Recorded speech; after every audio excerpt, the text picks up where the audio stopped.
पहली जुलाई 2021 से गवर्नमेंट या सीबीडी द्वारा एक नया चेंजेस आ रहा है और ये जो चेंजेस है वो बड़े पैमाने में लोगों को इफेक्ट करे ऐसा है।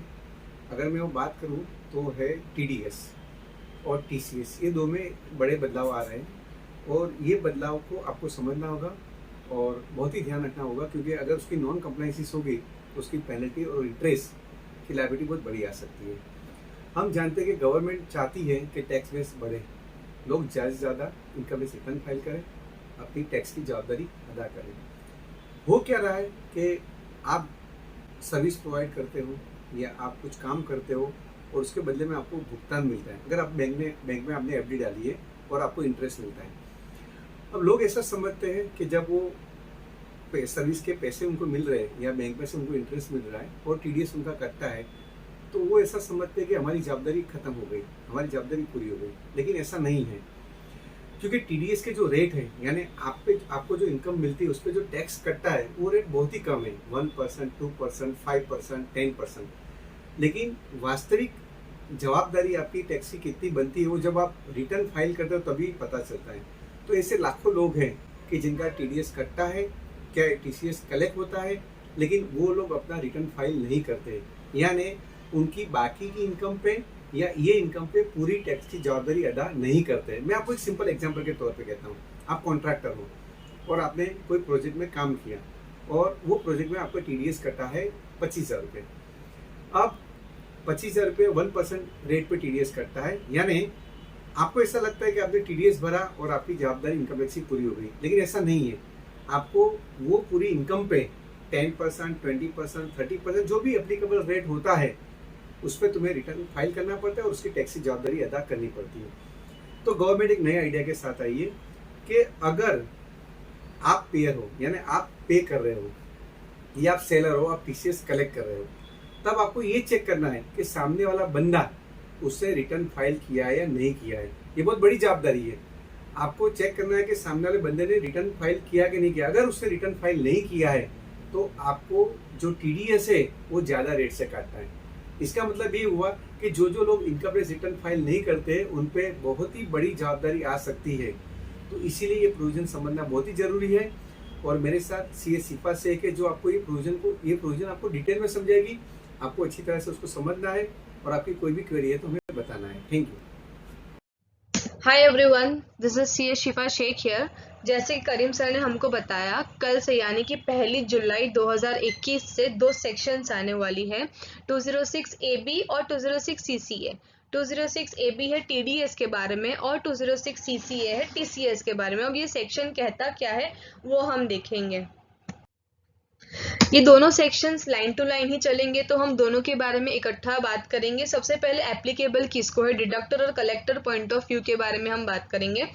टीडीएस की बात करें अगर, तो डिडक्टर की बात होगी। सबसे पहले टीडीएस डिडक्ट, अगर आपको किसी भी सेक्शन के अंदर टीडीएस डिडक्ट करने की लायबिलिटी आ रही है, किसी को कॉन्ट्रैक्ट के पास काम करवाया और आपको टीडीएस डिडक्ट करना है, या तो प्रोफेशनल सर्विसेज ली और टीडीएस डिडक्ट करना है, इंटरेस्ट की बात करो उस पर टीडीएस डिडक्ट करना है, XYZ एनी सेक्शन जिस पे आपको टीडीएस डिडक्ट करने की लायबिलिटी आ रही है, तो आपको ये सेक्शन भी साथ में साइमल्टेनियसली चेक करना होगा।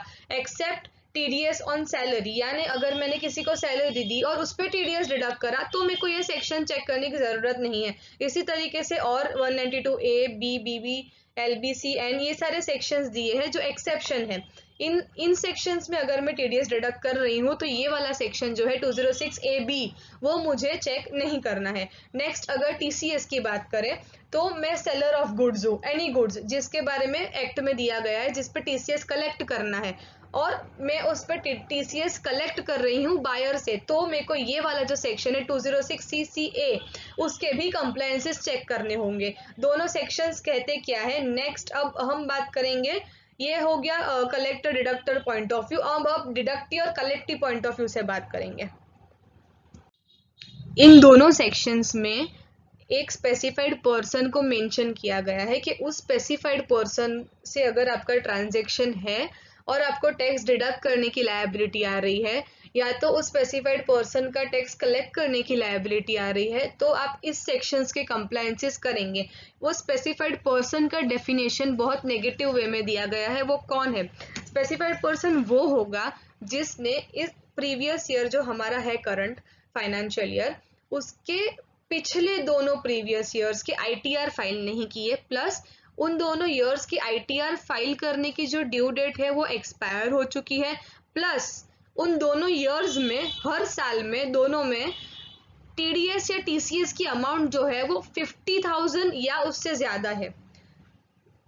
ये तीनों कंडीशंस को हम कंबाइन देखेंगे, एंड है बीच में, ये तीनों कंडीशंस अगर फुलफिल हो रही है तो ही ये पर्सन को हम स्पेसिफाइड पर्सन गिनेंगे, वरना इसको हम स्पेसिफाइड पर्सन नहीं गिनेंगे। प्लस जो अगर किसी नॉन रेसिडेंट के पास से सर्विसेज लिए या उसका टीडीएस डिडक्ट करने की लायबिलिटी आ रही है, या सेल किया है और टीसीएस कलेक्ट करने की लायबिलिटी आ रही है, और नॉन रेसिडेंट की कोई एस्टैब्लिशमेंट, परमानेंट एस्टैब्लिशमेंट इंडिया में नहीं है, तो वो स्पेसिफाइड पर्सन में इंक्लूड नहीं होगा।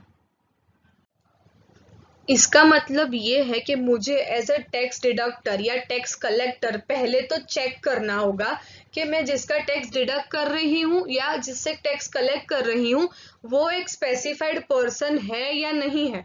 वो चेक करने के बाद आपको इस सेक्शंस के कंप्लायंसेस, इन दोनों सेक्शंस के कंप्लायंसेस को कंप्लाई करना होगा। अब मुझे कब चेक करना है कि ये स्पेसिफाइड पर्सन है नहीं है? कब? व्हेन? जब मेरी इस साल करंट फाइनेंशियल ईयर में किसी का टीडीएस डिडक्ट करने की लायबिलिटी अराइज हो रही है या टीसीएस कलेक्ट करने की लायबिलिटी अराइज हो रही है। फॉर एग्जांपल, मैंने कॉन्ट्रैक्टर के पास से काम करवाया इस साल आफ्टर 1 जुलाई 2021, राइट, और अब उसका मेरे को टीडीएस डिडक्ट करना है अकॉर्डिंग टू द प्रोविजंस, तो मुझे पहले चेक करना होगा कि वो स्पेसिफाइड पर्सन है या नहीं है। या तो मैंने कोई सेल ऑफ गुड्स किया, suppose for example sale of scrap किया है मैंने, जिस पे टीसीएस कलेक्ट होता है, तो मुझे पहले चेक करना है कि वो बायर स्पेसिफाइड पर्सन है या नहीं है, राइट। फिर ही मैं उसका टैक्स डिडक्ट करूंगी या टैक्स कलेक्ट करूंगी। फॉर एग्जाम्पल, अगर मैं अभी फाइनेंशियल ईयर 21-22 की बात करूं जो अभी फिलहाल चल रहा है, अब कल से यानी कि 1 जुलाई 2021 से आपको चेक करना स्टार्ट करना होगा। तो आप क्या चेक करेंगे? सबसे पहले डिडक्टी और कलेक्टी जो है उसने फाइनेंशियल ईयर 1920 और 18-19 दोनों साल का आईटीआर फाइल किया या नहीं किया वो आपको चेक करना है, और टीडीएस और टीसीएस की अमाउंट और इन दोनों साल में उसकी 50,000 से ज्यादा है या नहीं वो चेक करना है। सबसे पहले तो आप एक लिस्ट बना लो जिसका टीडीएस आप डिडक्ट करते हो या टीसीएस आप कलेक्ट करते हो जिससे, और आप देख लो कि पिछले सालों में आपने 50,000 से ज्यादा किसी का किया है, उन लोगों को शॉर्ट लिस्ट करना है आपको, और फिर उन लोगों का आपको आईटीआर चेक करना है कि उन लोगों ने इन 2 सालों में आईटीआर फाइल किया या नहीं किया, क्योंकि 2021 का तो आईटीआर फाइलिंग डेट अभी तक एक्सपायर नहीं हुई है, वो 30 सितंबर है, तो वो ईयर इसमें कंसिडर नहीं करेंगे हम, 1920 और 18-19 ही कंसिडर करेंगे। अगर दोनों ऊपर के दोनों क्वेश्चंस का आंसर सही है, यस, देन ये जो पर्सन है उसको हम स्पेसिफाइड पर्सन गिनेंगे। अब स्पेसिफाइड पर्सन गिन के करना क्या होगा? अब स्पेसिफाइड पर्सन अगर हमको पता लग भी गया कि चलो ये स्पेसिफाइड पर्सन है, तो अब हम क्या करेंगे? टीडीएस और टीसीएस जो हमको डिडक्ट करना है या कलेक्ट करना है वो हम नॉर्मल रेट्स पे नहीं करेंगे, हम ज़्यादा करेंगे। फॉर एग्जांपल, अगर मैं टीडीएस की बात करूँ तो अगर मैंने कॉन्ट्रैक्टर के पास से अगर कोई सर्विस मैंने ली है, कोई काम करवाया, अब मुझे उसको पेमेंट करना है, तो जनरली 1% या 2% जो रेट एप्लीकेबल होता है उस पर टीडीएस डिडक्ट होता है। लेकिन if he is a specified person, he falls in the definition of a specified person, तो मैं उसका 1 या 2% डिडक्ट नहीं करूंगी, ज्यादा करूंगी। ज्यादा यानी ट्वाइस, टीडीएस में दिया है ट्वाइस रेट्स इन प्रोविजन, या तो ट्वाइस रेट्स इन फोर्स, या तो 5%, विच एवर इज हायर, यानी कि 1% है तो उसका दुगना 2%, या तो ट्वाइस रेट्स इन फोर्स, यानी अगर कोई गवर्नमेंट ने उस दौरान पीरियड के दौरान कुछ रेट में ज्यादा कम किया है तो उस रेट का ट्वाइस, 2 गुना, या तो 5% विच एवर इज हायर, यानी अगर कॉन्ट्रैक्टर का 1% कट रहा था लेकिन वो स्पेसिफाइड पर्सन है, उसने रिटर्न्स इनकम टैक्स के फाइल नहीं किए पिछले 2 साल के और बाकी सारी कंडीशंस भी फुलफिल हुई है, तो उसका 1% नहीं 5% टीडीएस डिडक्ट करूंगी। मतलब उसका उतना फंड ब्लॉक हो जाएगा और वो इनकम टैक्स में जमा रहेगा जब तक वो उसका आईटीआर नेक्स्ट ईयर का फाइल नहीं करता, उसको रिफंड नहीं मिलता, और it is a very lengthy procedure after that. Similarly अगर मैं टीसीएस की बात करूं, उसमें रेट्स अलग अलग है, 1% है, 0.1% है। अब मुझे उस रेट्स पे टीसीएस कलेक्ट नहीं करना है। अगर मेरा बायर है वो स्पेसिफाइड पर्सन है तो मैं क्या करूंगी, ट्वाइस रेट्स इन प्रोविजन, या तो 5% विच एवर इज हायर, उसके पास से मुझे 5% कलेक्ट करना पड़ेगा इंस्टेंट ऑफ 0.1%। उतना उसका फंड ब्लॉक हो जाएगा।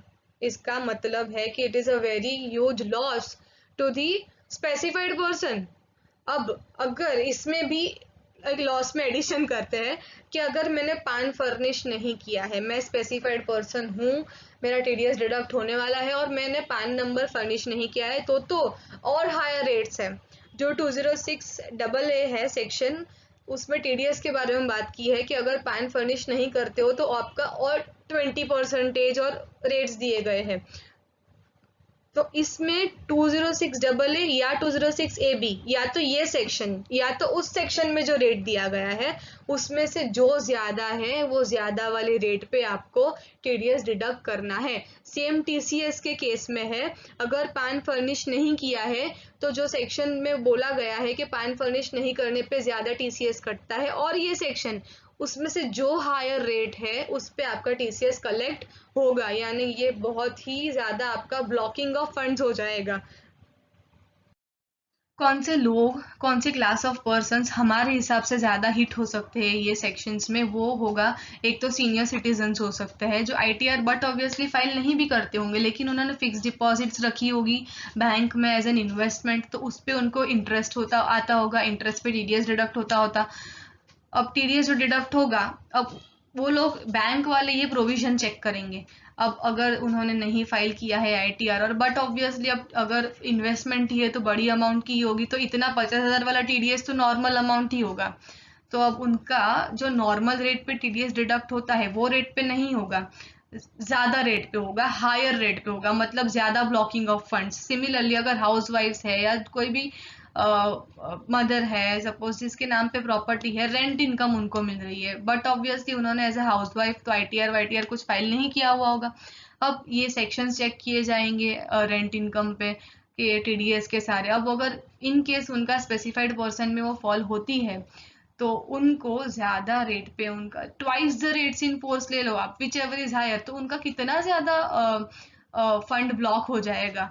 सो दिस इज अब इसको देखते हुए तो गवर्नमेंट का यही हमको लग रहा है कि गवर्नमेंट चाहती है कि सभी लोग आईटीआर फाइल करें, जिसकी इनकम है नहीं है, जिसका टीडीएस डिडक्ट होता है, सभी लोग फाइल करें।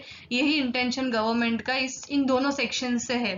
अब स्पेसिफाइड पर्सन ढूंढे कैसे, बिकॉज बिजनेस में तो बहुत लोगों से ट्रांजेक्शन किए जाते हैं। अब सभी को हम लोग कैसे डिटरमाइन कर सकेंगे सभी का स्टेटस? दो अल्टरनेटिव्स हैं यहाँ पे। एक तो हम सेल्फ डिक्लेरेशन ही ले लें सामने वाले से कि हाँ भाई मैंने 2 साल के आईटीआर फाइल किए हैं, उसका एक्नॉलेजमेंट नंबर ये है। एक सेल्फ डिक्लेरेशन का फॉर्मेट भी हम बना सकते हैं और उस पे हम लोग इट कैन बी मॉडिफाइड कि हाँ सेल्फ हम लोग खुद से बना सकते हैं, दे सकते हैं कि भाई हम आप हमको ये डिटेल्स दो, आपने आईटीआर फाइल किए हैं, ये है, इस तरीके से। और प्लस एक कंप्लायंस फंक्शनैलिटी इनकम टैक्स के पोर्टल पे आ चुकी है जिसमें हम सिर्फ सामने वाले का पैन डालेंगे और वो पैन से हमको पता चल जाएगा कि वो स्पेसिफाइड पर्सन है या नहीं है। इनकम टैक्स पोर्टल खुद ही हमको बताएगा वो कंप्लायंस फंक्शनैलिटी कैसे काम करती है और उसको चेक करने के क्या क्या स्टेप्स है, वो पूरी गाइडलाइंस दी गई हुई है इनकम टैक्स के पोर्टल पे, तो वहां से हम चेक कर सकते हैं उसको। आई होप कि आप लोगों को ये दोनों सेक्शंस क्लियर हो चुके हैं एंड कोई भी आपको डाउट हो तो आप हम लोगों को मेल कर सकते हैं या तो आप हम लोगों को कमेंट कर सकते हैं। वी विल ट्राई कि जितने हो सके आपके डाउट्स हम लोग सॉल्व कर दें। Thank you.